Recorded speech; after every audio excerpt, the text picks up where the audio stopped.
என்ன இஸ்லாமிய வெப்சைட்டுக்கு போகிறார்கள், என்ன மாதிரியான விடயங்களை பார்க்கிறார்கள், இதையெல்லாம் கவனித்து பெற்றோர்கள் கவனிப்பதை மிகவும் கடமையாக இருந்து கொண்டிருக்கிறது. அது மாத்திரமல்ல, இன்றைய குர்ஆன் கிளாஸஸ்கள் நடத்தப்படுகிறது, தஜ்வீத் கிளாஸஸ்கள் நடத்தப்படுகிறது, ஸ்டூடெண்ட் ப்ரோக்ராம் என்று சொல்லி நடத்தப்படுகிறது. பெற்றோர்கள் என்ன செய்கிறார்கள், வீட்டுல இருந்தா சரியான தொல்லை, அதனால போயிட்டு வரட்டுமே, நல்ல விஷயம் தானே, பள்ளிக்கு தானே போறான், தொலைத்தானே போறான், வீட்டுல இருந்தா சரியான தொல்லை, அதனால பெற்றோர்கள் அனுப்பி வைக்கிறது, போயிட்டு வா. போகல ஈமானோட போறான், வரப்பட ஈமான கொடுத்துட்டு பறி கொடுத்துட்டு வரான். இது வழங்குதில்லை.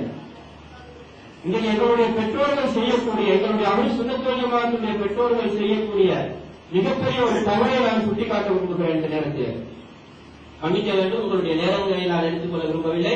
என்றாலும் முக்கியமான சில தகவல்களை இந்த நேரத்தில் உங்களுக்கு சொல்ல வேண்டும்.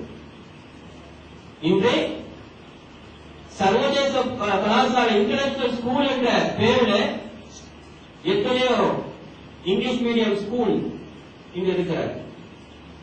அதிலே இஸ்லாம் படிப்பிக்கின்ற ஆசிரியர்கள் இருக்கிறார்கள். அவர்கள் எதை போதிக்கிறார்கள்? பரிசுத்தமான வஹாபியத்தை பிள்ளைகளுக்கு போதிக்கிறார்கள். யாராவது எங்களுடைய பெற்றோர்கள் அதை போய் கேட்கிறார்களா? இல்லை. பாடசாலைகளில் நாங்கள் மாணவர்களுக்கு அவுலியாக்களை பற்றி, தியானத்துகளை பற்றி ஏதாவது சொன்னால் அவர்களுடைய பெற்றோர்கள் எங்களை வந்து கேள்வி கேட்கிறார்கள். எங்களுடைய கொள்கைக்கு மாற்றமாக, சுன்னத் வல் ஜமாஅத்துடைய கொள்கைக்கு மாற்றமாக, ரசூலுல்லாஹை பற்றி மோசமாக பிள்ளைகளுக்கு படிப்பிக்கப்படுகிறது. எங்களுடைய சுன்னத் வல் ஜமாஅத்து பெற்றோர்கள் பாரமுகமாக இருக்கிறார்கள். என்ன காரணம்? கொள்கை வெறி இல்லையா?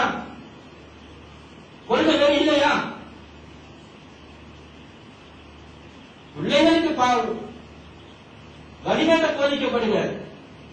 அவன் கேள்வி கேட்கிறான், எங்க இடத்துல வந்து நாம ஹக்க சொன்னா, சரியான கொள்கையை சொன்னா, என் பிள்ளைக்கு நீ எப்படி போதிக்கிறான், எங்கத்தை சொல்லிக் கொடுக்கிறான்னு எங்களை கேள்வி கேட்கிறான். ஆனா எங்களுடைய பெற்றோர்கள், சுன்னத் வல் ஜமாஅத்துடைய பெற்றோர்கள் தங்களுடைய பிள்ளைக்கு என்ன போதிக்கப்படுகிறது யாரும் கேட்க சொன்னாலும் வந்து கேட்கறது இல்லை. உங்க பிள்ளைக்கு இப்படி போதிக்கப்படுது வந்து கேட்கிற ஆசிரியர்கிட்ட கேட்கறது இல்லை. என்ன காரணம்? இதுல மிகவும் விழிப்புணர்வாக இருக்கணும்.